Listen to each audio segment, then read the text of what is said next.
Aujourd'hui, donc, il s'agissait de revisiter l'année 2024-2025 et surtout à partir donc de ce bilan, de pouvoir nous projeter pour 2025 et 2026 et au-delà. Ce sont des moments extrêmement importants d'introspection, de révision, avec beaucoup d'humilité et d'écoute, le sens surtout de l'écoute, pour apprendre de nos erreurs, de nos performances, mais aussi apprendre de l'environnement pour mieux comprendre les orientations à prendre.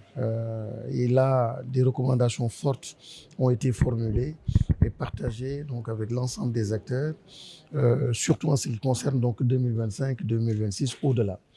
Une question fondamentale a été posée, en tout cas celle de la refondation de notre système éducatif. Bien sûr, les indicateurs sur 2024-2025 ont été partagés. Nous avons vu certaines faiblesses. Nous avons aussi noté donc des performances. Mais le plus important, il faut avancer. Et avancer donc en tenant compte justement de ce bilan. Mais en avançant aussi, c'est surtout de prendre en compte cette nécessité donc de reconstruire, rebâtir donc le système éducatif.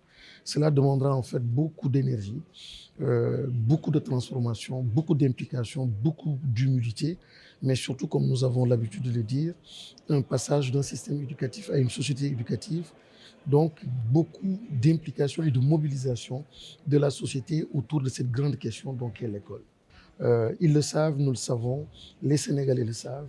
La transformation du pays ne sera jamais au rendez-vous si l'école ne change pas.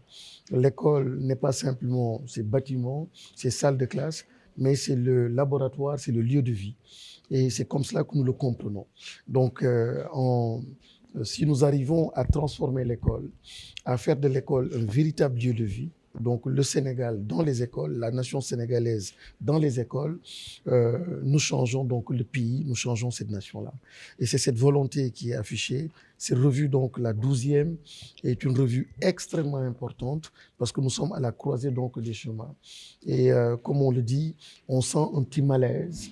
Et ce malaise-là s'explique simplement parce que nous sommes à la croisée des chemins. Beaucoup de complexité, beaucoup d'enjeux, beaucoup d'acteurs, des crises multiformes, des situations ou des exigences très fortes de la part de nos compatriotes, de souveraineté, de changement. Donc en même temps, des contraintes budgétaires. Donc il y a un malaise, mais un malaise qui est positif. En tout cas, il se pose et nous devons réussir en fait à franchir donc ce cap.